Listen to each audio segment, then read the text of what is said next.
সম্মানিত উপস্থিতি, বক্তব্য শুরুতে জুলাই আন্দোলনের বীর শহীদদের প্রতি গভীর শ্রদ্ধা নিবেদন করে আমি আমার বক্তব্য শুরু করছি।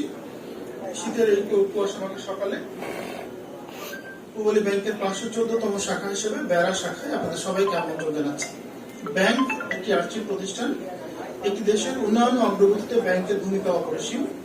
আমাদের পূবালী ব্যাংকও এই উন্নয়নের অংশীদার। দেশের আপামর জনসাধারণ যাতে ব্যাংকিং সেবার আওতায় আসতে পারে সেই উদ্দেশ্যকে সামনে রেখে আমরা আজ বেড়া উপজেলায় ব্যাংকিং সেবা নিয়ে হাজির হয়েছি। পাবনা জেলার 9টা উপজেলার মধ্যে বেড়া অন্যতম। ইছামতি, গুড়াসাগর আর যমুনার সঙ্গমস্থল তীরবর্তী বেড়া বন্দরটি বাংলার সুলতানি আমলে প্রতিষ্ঠিত হয়েছে বলে জনশ্রুতি রয়েছে। আরো একটি জনশ্রুতি রয়েছে যে বেড়ার পূর্ব নাম ছিল শম্ভুপুর। খ্রিস্টের জন্মের পূর্ব হতে উত্তরবঙ্গের নদ নদীর সঙ্গমস্থল হিসেবে শম্ভুপুর ব্যাপক পরিচিত ছিল। তাই এই শম্ভুপুরে গড়ে উঠেছিল জনবসতি। নৌপথে জলদস্যুদের আক্রমণ আর প্রমত্তা নদীর উত্তাল স্রোত পেরিয়ে বেড়ার নিকটবর্তী হলেই তারা নিজেদের নিরাপদ ভাবত। এই কারণে বেড়া একটি নিরাপদ পোতাশ্রয়ের উদাহরণ হয়ে দাঁড়ায়। ফরাসি ভাষায় বা কারো মতে আরবি ভাষায় বেরুহা শব্দের অর্থ হচ্ছে অপভ্রংশ হচ্ছে বেড়া। যতদূর জানা যায় 800 খ্রিস্টাব্দের গোড়ার দিকে আরবের বণিকেরা বেড়ায় তাদের অন্যতম প্রধান বাণিজ্য কেন্দ্র গড়ে তোলেন। আসলে বেড়া কিন্তু একটা অনেক পুরনো বাণিজ্য কেন্দ্র আমরা যা দেখছি আর কি। সুলতানি শাসন আমলে একবার আরব দেশে ভয়ঙ্কর এক দুর্ভিক্ষ হয়। সেই দুর্ভিক্ষের সময় এই দেশের বিভিন্ন অঞ্চল হতে খাদ্যশস্য সংগ্রহ করে আরব বংশোদ্ভূত সুলতান গিয়াসউদ্দিন আজম শাহ বেড়া বন্দরের মাধ্যমে আরব দেশে খাদ্যশস্য পাঠিয়েছিলেন। ইস্ট ইন্ডিয়া কোম্পানি শাসন আমলে জলদস্যু নিয়ন্ত্রণে যমুনার পূর্ব উপকূলে প্রশাসনিক থানা মথুরা স্থাপন করা হয়। মথুরা থানা যমুনার করাল গ্রাসে নদীগর্ভে বিলীন হয়ে গেলে যমুনার পশ্চিম উপকূলে বেড়া নামক স্থানে এই থানাটি পুনঃস্থাপিত হয়।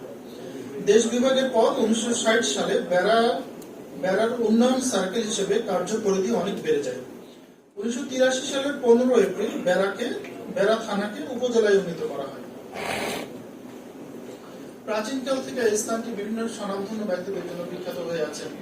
বিশিষ্ট লেখক মনসুর আলম খান এবং ডক্টর আশরাফ পিন্টু তারা এই অঞ্চলের সন্তান। এছাড়াও বিশ্ব মুক্তিযোদ্ধা একে খন্দকার, তিনিও বেড়ার সন্তান। আর আমার মঞ্চে বসে আছেন আমার প্রিয় স্যারও কিন্তু বেড়ার সন্তান। আমি আপনাদেরকে আবার স্মরণ করিয়ে দিই। পূবালী ব্যাংক পিএলসি একটি ঐতিহ্যবাহী ব্যাংক যার জন্ম হয়েছিল 1959 সালে কয়েকজন বাঙালি উদ্যোক্তার দ্বারা। তখন ব্যাংকটির নাম ছিল ইস্টার্ন মার্কেন্টাইল ব্যাংক। স্বাধীনতা লাভের পর ব্যাংকটির নামকরণ করা হয় পূবালী ব্যাংক। 1983 সালে ব্যাংকটি বেসরকারীকরণ করা হয় এবং নামকরণ করা হয় পূবালী ব্যাংক লিমিটেড। কালের পরিক্রমায় আমাদের পূবালী ব্যাংক দেশের শীর্ষস্থানীয় ব্যাংকের কাতারে নিজেকে দাঁড় করিয়েছে।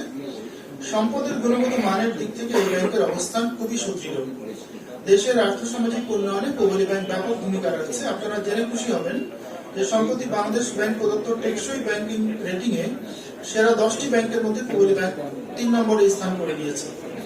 আমাদের ব্যাংকের সম্পদ 1 লক্ষ কোটি টাকার মাইলফলক অতিক্রম করেছে, যা পূবালী ব্যাংকের প্রতি গ্রাহকদের চরম বা পরম আস্থার বহিঃপ্রকাশ।